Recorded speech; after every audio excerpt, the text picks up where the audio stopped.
Did you like it, senor? It was great. Thank you. This is Miguel. Do you like the history? It was great history. Perfect. And you were from? From here. I am originally from Chichen Itza town. Wow. Yeah. So I am a Mayan descendant. I speak the Mayan language. Definitely better than Spanish, better than English, because my mother language is the Mayan language. I learned Mayan language at home, and then I learned Spanish at the school. That's awesome. Chucho! Yeah, you gave a great tour. Thanks for all the Thank history. you very much. Thank you very much, senor. I really appreciate it. I highly appreciate it, because always is a pleasure for us, like local people, Mayan descendants, to show this part of our culture, an ancient culture. Okay, 5,000 years of history. Well, it's a very interesting place. Thank you very much to visit us. Hope you enjoy it. Hope to see you soon with more people. Yes. Don't forget to recommend this place. Don't forget to recommend local tour guides all around the world. Thank you very much, senor. Thank you. It was a pleasure. Thanks. What's your name? Jonathan. Jonathan. My name's Jonathan. This is me. Okay. This is me. Please subscribe. Give this video a like. Follow. It is Jonathan. a pleasure. Thank you very much. Bye-bye. Keep enjoying. Welcome to Chichen Itza. It's June and rainy season has started, so it's a little hard to hear the tour guide with the rain hitting the umbrella. So I'm going to give you a few interesting things about Chichen Itza first, and then I'm going to show you our tour. We had two amazing tour guides. One explained things on our tour bus, and then Miguel grew up here in the town of Chichen Itza, and he speaks Mayan. He's the one you just saw with me. He just did an amazing job. The first point, number one, Chichen Itza is the most famous of all the Mayan ruins. You can see the remains of 20 structures here, making this one of the new 7 wonders of the world. It's about a 2.5-hour bus ride west of Cancun. Chichen Itza is the name of the town. It was approximately 4 square miles with between 35,000 people and 50,000 people residents here at its peak. The Great Temple Pyramid, the thing that's famous for being here, is called El Castillo. That's the name of the pyramid. That means the castle. Chichen Itza takes its name from a geological feature here, sinkholes with fresh water. They are called cenotes or cenotes. These were their sources of fresh water here. What is a cenote? That's when the limestone surface, the ground, it collapses and it exposes the water underneath and it forms a giant sinkhole. So our tour stopped at one of these where you can swim, and you're going to see that later on this video. So the name Chichen, the CHI, the beginning, first half of the word, chi, means mouths. And then Chen means wells. Itza is the name of the Maya tribe who settled here. So Chichen Itza means at the mouth of the well of the Itza. And so that is that's what the name Chichen Itza means. Number 2, the huge pyramid is called El Castillo. It's built for the feathered serpent, Kulkulcan. Kulkulcan is the snake god, and that's the god of rain and wind, who this temple pyramid is named for. Number 3, El Castillo is a 3D model of the famous Mayan calendar. It's amazing here. Using their knowledge, the Mayans' knowledge of astronomy and mathematics, this ancient Maya settlement, they developed one of the most accurate calendar systems in human history. Each of the 4 sides of the pyramid here has 91 steps. And if you add those 4 sides up with one more final step at the top of the temple platform, they total 365. That is the number of days of their year, and also ours. The serpent, Kulkulcan, is featured prominently here throughout Chichen Itza. It's a deity directly associated with the planet Venus.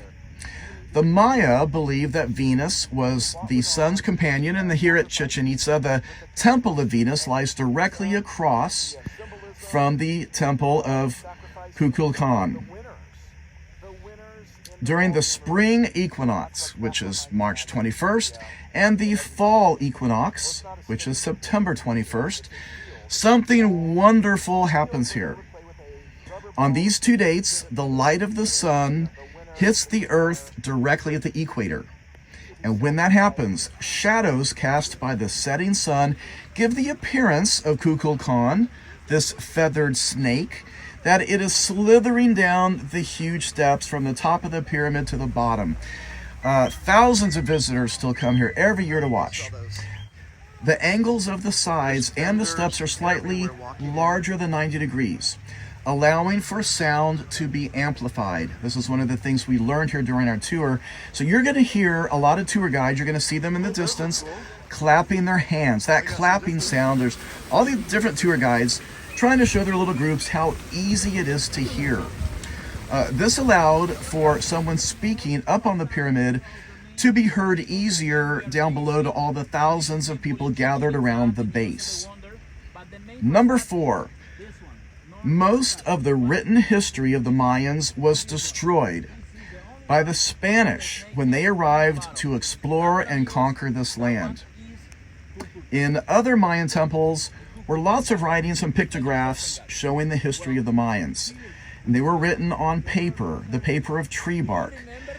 The Spanish who were coming here believed that this was a language and culture not honoring God. And so evil in nature that the Spanish burned most of the Mayan written history that they could find. There are only 4 major documents that somehow have survived, giving us really very little amount of history as to what is known today about this Mayan empire. And that's one of the fascinating things. There's just so much that is just not known. Number 5, human sacrifices.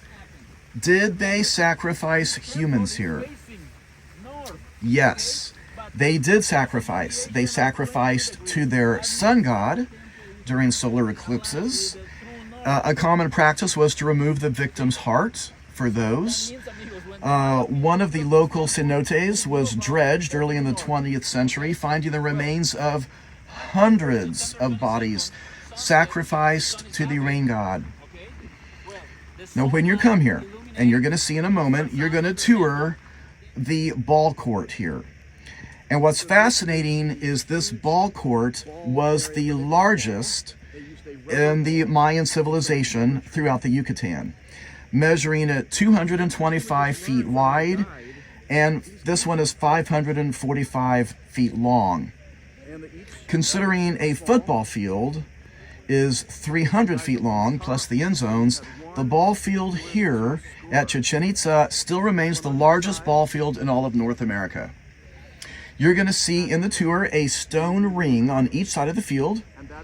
There are no bleachers at these games. The games were private, only for the royalty to watch. But the winner, usually the team captain of the winning team, the winner would be taken over in front of the entire crowd gathered at the base of the pyramid, waiting to watch the winner be sacrificed. The winner was sacrificed. This was done by decapitation on a large platform, which is here, still here, by cutting off his head for all to see. It was a time of great celebration and also to recruit for more volunteers to enter the ball games. The Yukatan Maya believed in reincarnation, and this is why. They believed in reincarnation and that all souls are reborn as infants in an ongoing cycle. The greatest honor one could give was to win the ball games, and then by being sacrificed, he would be reborn into a better life as a huge reward for his victory. There is a skull wall, which you're also going to see on site here, documenting many of those who were sacrificed. It's amazing that that wall has remained after so many centuries. The Mayan civilization lasted over 1,500 years until the cities became abandoned likely due to exhausted soils. They think that might have been a reason. They also think severe drought causing the cenotes to dry up probably led to starvation. In the southern part of the Yukatan and going down to Guatemala, suggesting that sickness, probably due to starvation caused by severe droughts, and it made civilizations abandon their cities and then move on, trying to find other sources of fresh water. If you are coming here from Cancun, then your bus might also stop at a cenote, one of these huge water holes, and you might also stop for a few minutes at the famous the church in Valladolid. The church is San Servacio Church. It was built in 1545. You cannot go in the church, but your bus might stop there, and you get a few minutes to take some pictures. You're going to see us film that also at the very end. Thank you for watching. Please subscribe. I hope you enjoy this. I wish it was not raining. That's why I did a voiceover to help you hear. The rain coming down on the umbrellas is a little bit loud, but you know, we did the best we could. Rainy season is starts here in June, and it runs for part of the summer, you know, going into hurricane season.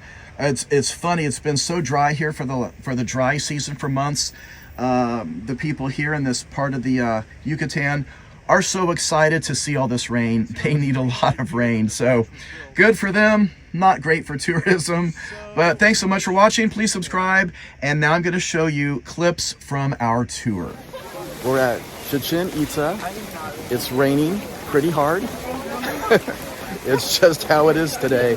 So thanks for joining us. Please subscribe. We're going to give you a tour of everything here with a tour guide. They sell those. There's vendors everywhere walking in.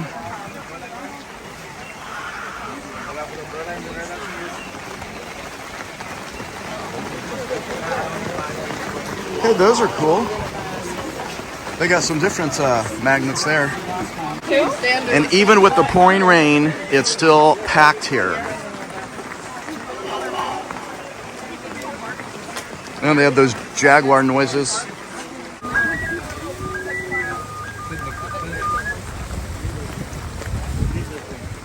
Welcome to Chichen Itza. Now we can say officially, welcome to Chichen Itza, right? Well, get closer. Before to start with the information, just turn around, and there you can see the temple of Kulkulcan again. Actually, I always recommend to my groups, if you want to take a very nice picture to the main families. Now we are in the ball field of Chichen Itza, okay? Something very important about this place, this is considered the largest ball field in the Mayan world, okay? Remember, there are many Mayan cities, there are different places in the world with Mayan cities. So Mayan civilization used to be huge. So there are about 4,000 Mayan cities in the Mayan world. Remember, this is the largest one, this is the biggest one, because from that wall to the other wall, there are 668 meters. But this one, amigos, is different because it's the only one with two vertical walls. Can you see the walls? One to the right, one to the left. But can you see the ring? Can you see the hoop in the wall?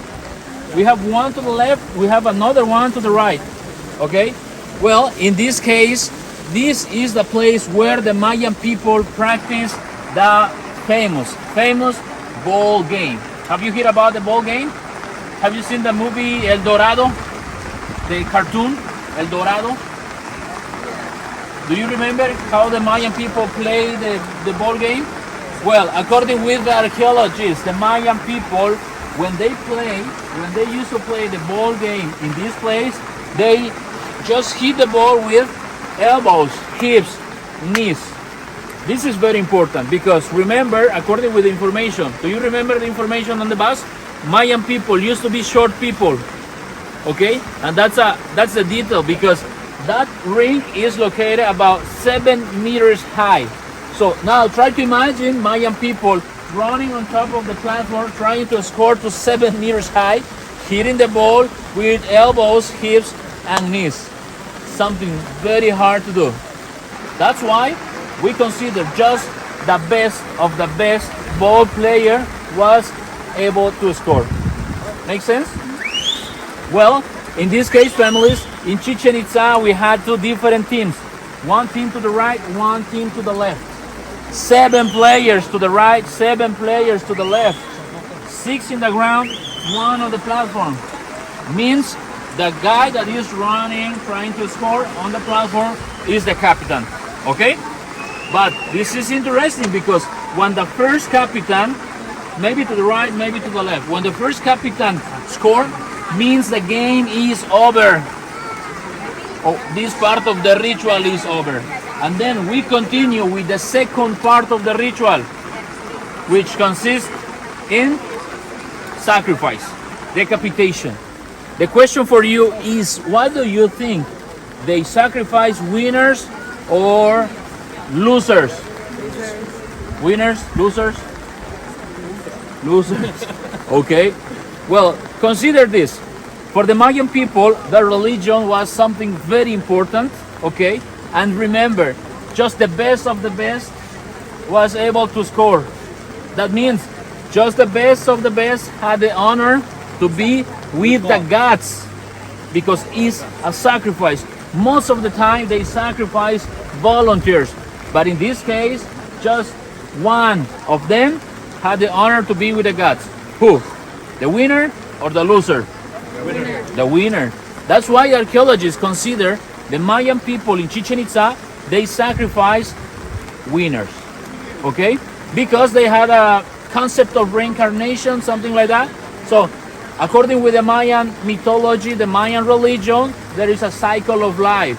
This life, next life, and again this life. Okay? Well, now we're gonna get close to the walls. We're gonna see the carvings, and then we're gonna have a better idea about that because we're gonna see the carvings where there is a person kneeling down but no head. What do you think when you see a person kneeling down like this? Honor? Because when we see this guy like this, he's offering his life. Means that it's an honor for him to offer his life to the Mayan gods. Okay? Well, sometimes tourists ask, is this place a stadium? Can you see places to sit in this ball field? No. Actually, we just have the temple over there, the temple on top, the temple right here, and the chamber on the other side. Well, means was an exclusive event for the high class, so no public in the ball game. What do you guess? Where the public were waiting for the winners? Outside, because probably the decapitation, the sacrifice was on public, amigos. This part of the game, private, but sacrifice, public. Okay? And I'm gonna explain you later where they sacrifice the winner. Okay? Do you wanna see the carvings? Follow me. They're wearing headdresses, jewelry in the nose, sandals. Some of them are wearing sandals, shoes. Okay? Here we can see the ball players. Okay, look at this. This one is wearing a Jaguars mask. Can you see it?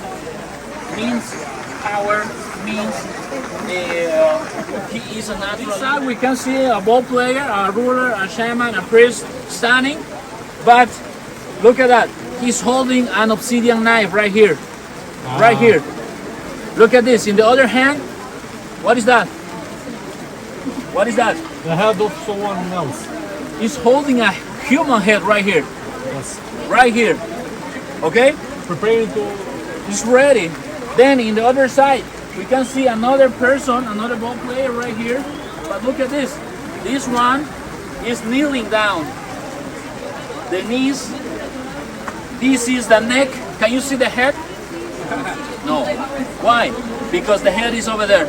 Well, from the neck you can see the blood, but look at this, how they represent the blood with snakes.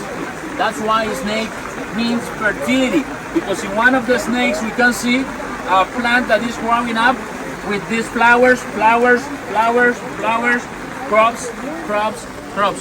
That means this guy offered his life for the fertility of the land. That's why I told you, here we can see this guy kneeling. That means it was an honor for him to offer his life for the fertility of the land. Okay? Now we are going outside to explain you, to show you where they decapitate the winner. Okay?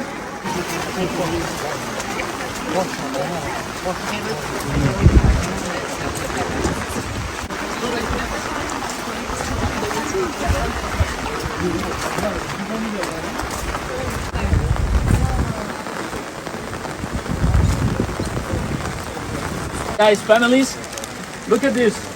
What you can see here in the wall? Skulls. Many carvings of human skulls. This is the platform of the skulls, by the way, okay?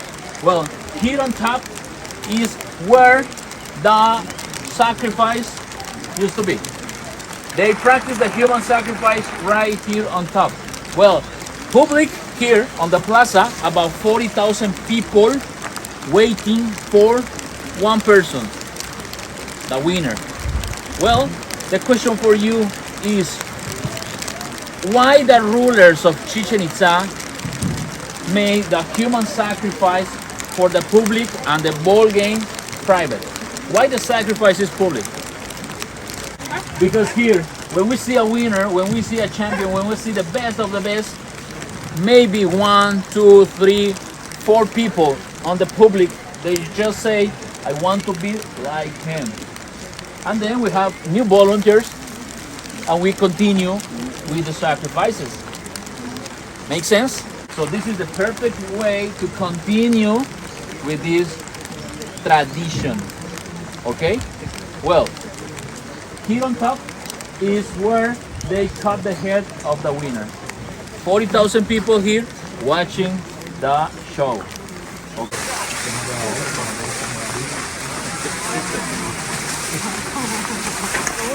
And Jaguars or Jaguars and Eagles. Can you see the Jaguar on the middle? Can you see the eagle in the corner?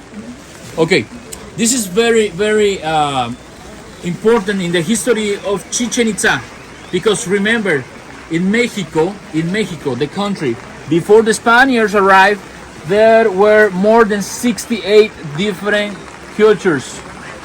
Okay, remember, our national language now is Spanish, but before Spaniards, 68 different languages.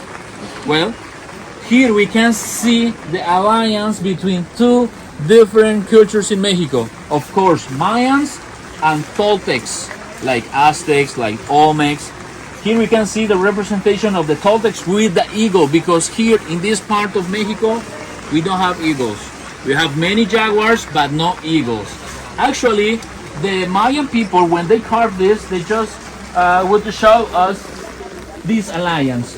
Why? We can see a jaguar, we can see an eagle. They both facing each other. Actually, they holding something in their hands. No, it's a human heart. Can you see? Well, also the jaguar, from the mouth of the jaguar, we can see something like breathing. It's not the tongue. It's the same with the eagle. That's the meaning of that, amigos, is the speaking symbol. That means eagles and jaguar, they talking each other too. They trading knowledge about medicine, astronomy, calendars, mathematics, and different topics. Because we know that they made an alliance, because the jaguar is eating the heart of the eagle and the eagle is eating the heart of the jaguar. And that's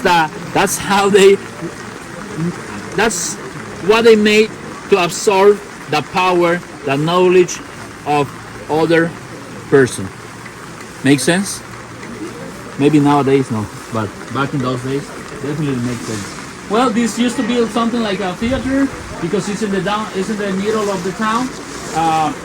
This one, amigos, this one, on top of this platform, there used to be Mayan people performing dances or playing instruments in important events like probably equinoxes or solstice, okay? Well,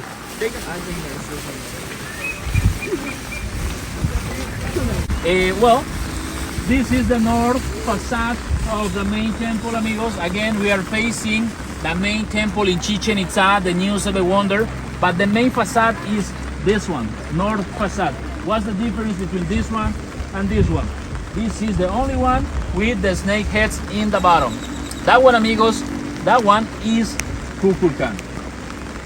The Kulkulcan god, feather serpent god. Well, here we have the north staircase. Do you remember the picture of the equinox? Did you see the picture of the equinox? The 7 triangles of light? Okay, let me show you this. Where the door is located, that wall where the door is located is where every March 21st, September 22nd, we can see these 7 triangles of light that represent the whole body of the Kulkulcan god, because we can see one by one from the top to the bottom, one by one the 7 triangles of light right there. The question is how this happened. Remember, this temple is facing north, okay, but has a deviation of 22 degrees. That means this temple is perfectly aligned with the true north. See? So that means, amigos, when the Mayan people built this temple, they knew about the true north. Okay? Well, March 21st, September 22nd, sunset, the sun is that way. Okay? Well, the sunlight illuminates this facade of the temple. Then the sunlight passes through this corner, and then the sunlight reflects the 7 triangles of light over there. That means this temple is also perfectly aligned with the motion of the sun, because we can see this phenomenon twice a year. Is that okay? Well, what do we have in March 21st? Spring season, spring equinox, but for the farmers, it's time to prepare the land. It's time to choose the best seeds, okay? Because 91 days after the spring equinox, we have the summer solstice, rainy season, like this. So everything had to be ready. Well, that's why we consider this temple also like a agricultural calendar. Because second equinox, September, Kulkulcan comes down again from the heaven. But now the message of Kulkulcan is not to plant, it's to harvest, okay? And 91 days later, we have the second solstice. When? December, winter solstice. As you can see, amigos, the Mayan people divided the year in 4 important astronomical events. Because in March we have equal day, equal night. June we have the longest day.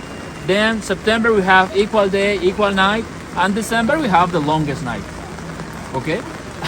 Well, this city is located very close to the equator. That means in Yukatan state, we just have 2 different seasons, hot and super hot. But even with this, amigos, Mayan people were able to divide the year in 4 seasons. Okay? Well, as you can see, Mayan people were great astronomers. Nowadays, the Mayan people are considered by the archeologists as the greatest sky watchers in the time. Okay?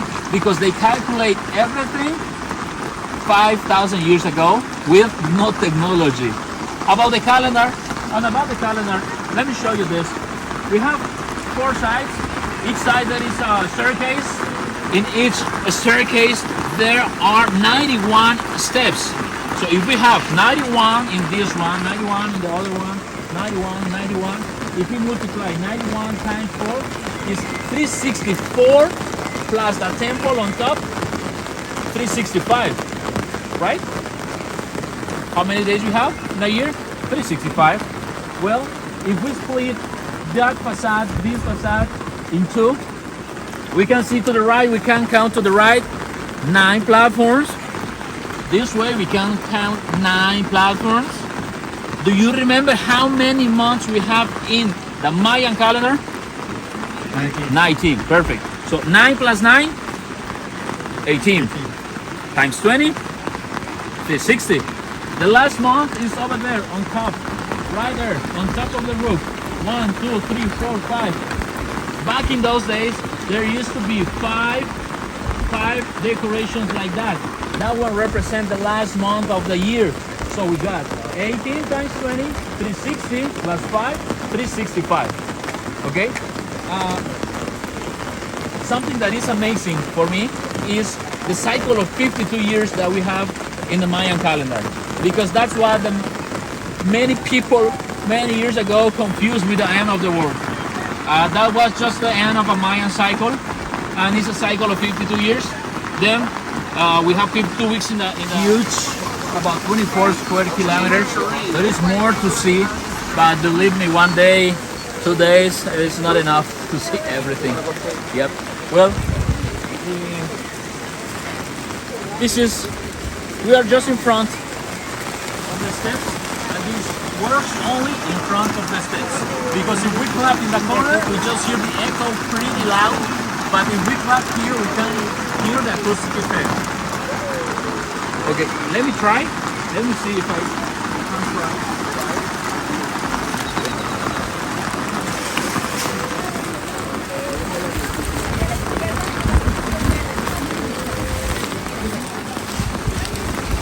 Warriors over there.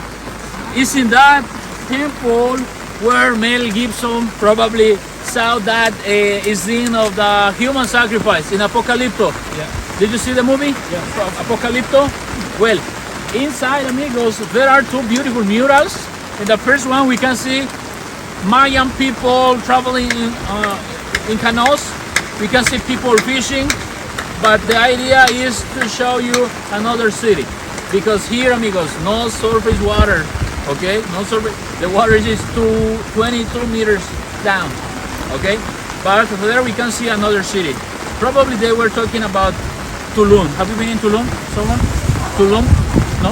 Well, there you have a very nice view of the Caribbean Sea. Well, Tulum used to be the most important commercial port back in those days. So for the rulers, it was important to control that place, because when they control the commerce, they control everything. Okay? Then in the second mural, we can see a person that is lying down in a stone table. Okay? Then we can see a warrior holding his legs, another warrior holding his hands, but we can see a priest in front with an obsidian knife. Surprise? He's gonna use the obsidian knife to cut the chest of this person. He's gonna use his hands to take out the heart of this person. He's gonna show the heart to the gods. And right there in the middle of the two columns, there is a Chacmol. That statue like this. That's the Chacmol. He leaves the heart on the plate of the Chacmol. Okay? Like in the movie. But why the Chacmol is right there, amigos? This is because this temple, again, is perfectly aligned with the motion of the sun. Because in March 21st, summer solstice, the sunrise, you can see how the sun is rising up just behind of the temple. But 5:40 a.m., we can see the sun right there, amigos. Right there, in the plate of the Chacmol. Okay? So, as you can see, Mayan people were very, very good astronomers or sky watchers. The question is, how do you follow the motion of the sun? No Oakley, no Ray-Ban back in those days. They used the obsidian stone. Obsidian. Because it's like a glass and you can see it through the obsidian stone. Okay?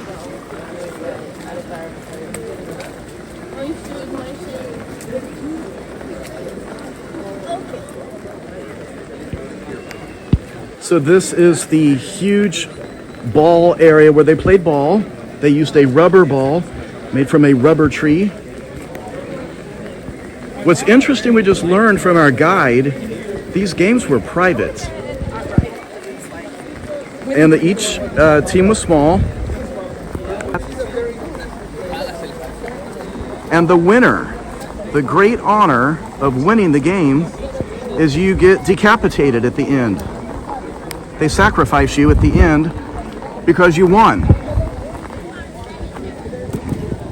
With the beliefs that they had back then, you would be reincarnated. And that is the great reward from winning the game.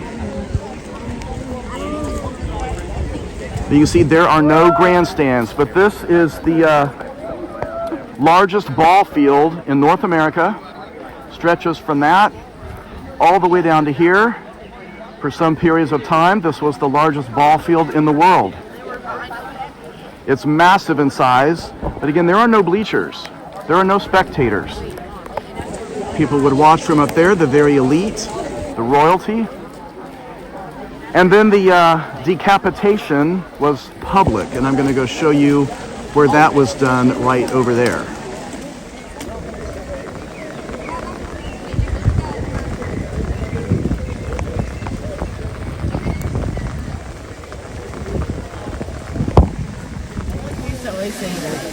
We are in Mexico at Chichen Itza. It's pouring rain, but I am standing in the middle of the largest ball field still in North America. For thousands of years, this was the largest ball field in the world. It is massive in size. There are no bleachers, no stands. The games here were private, and they were to throw a ball, a rubber ball made from rubber trees. There's one goal there, and the other goal is over there. And the winner got decapitated. That was the great honor of winning the games. And then they would do the decapitation over there in front of the Great Pyramid, El Castillo.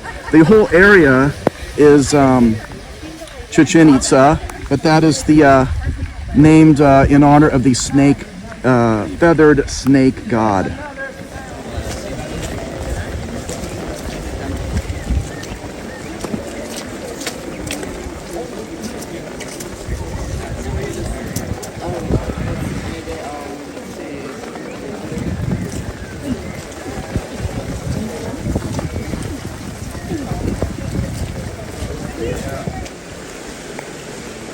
Look at all the pictures of heads.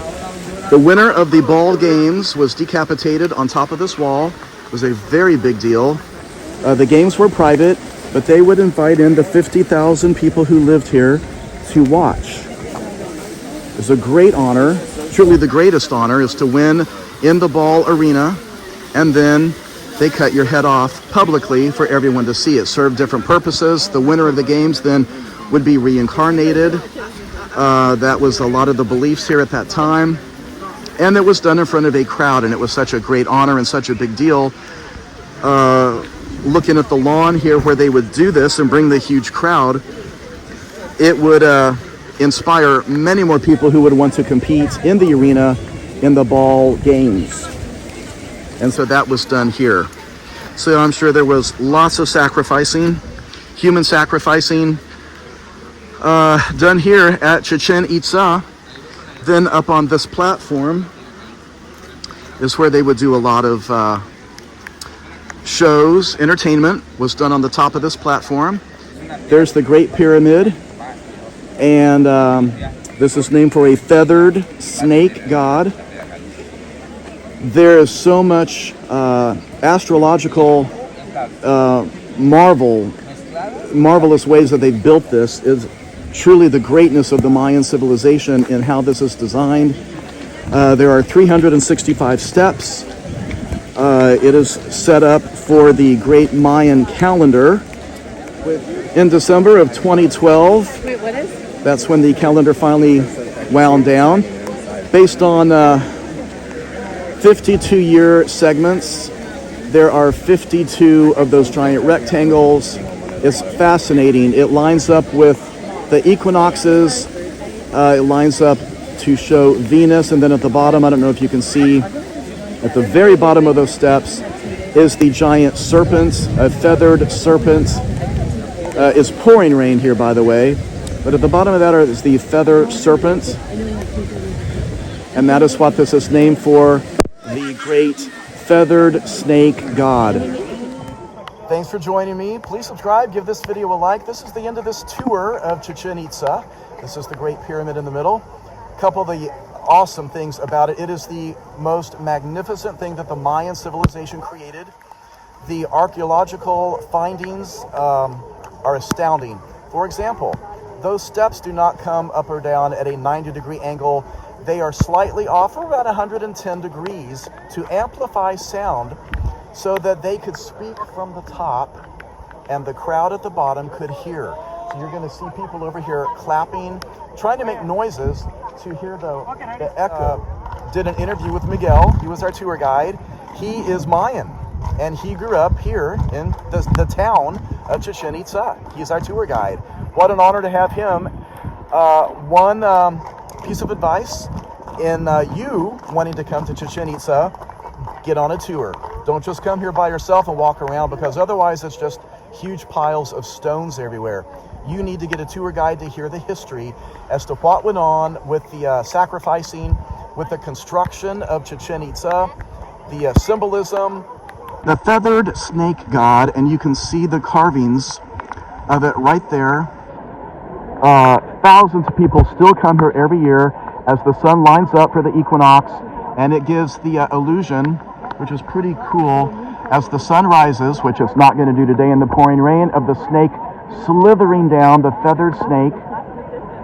And to this day, people come here and hang out for hours waiting for that moment.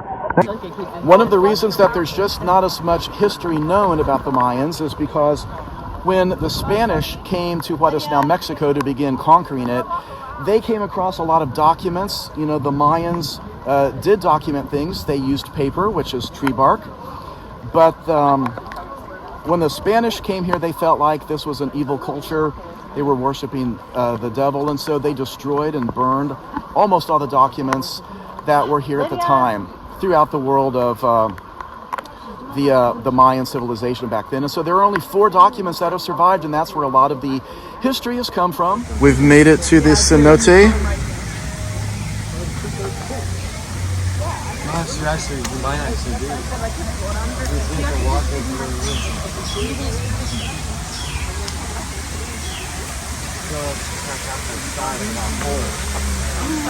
Oh my gosh, it goes really deep.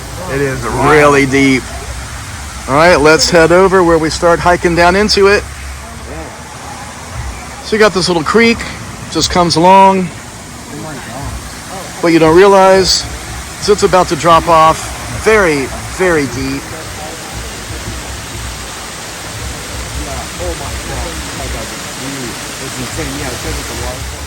All right, we're heading down.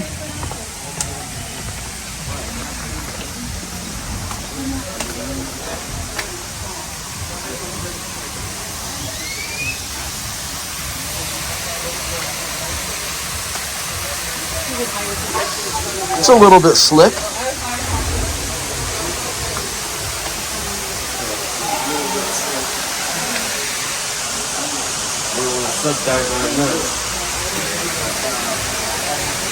Yeah, you don't want to slip on this.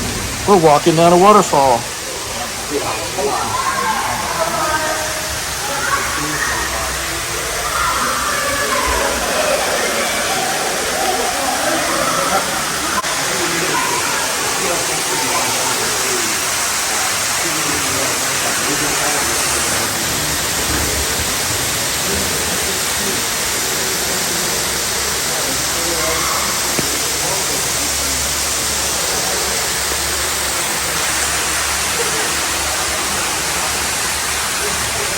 Isn't this beautiful? Yeah, that looks like a cave back in there. These vines. And roots are so long. Look at those. They go from top to bottom. Yeah, and into the water.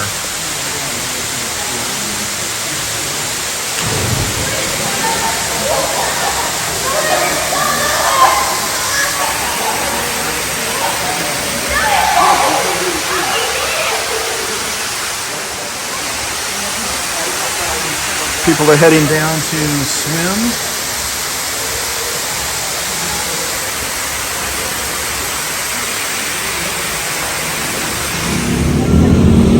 This church is amazing. It is so old.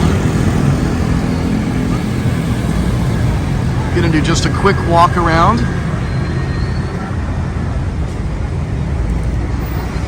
This is part of our trip over to Chichen Itza. So on the way back, we stopped by this church. We just left a cenote, and so it's the best way to see the Mayan Pyramid. You get to go to a lot of other places too on the way. Look at the detail and the preservation of this building.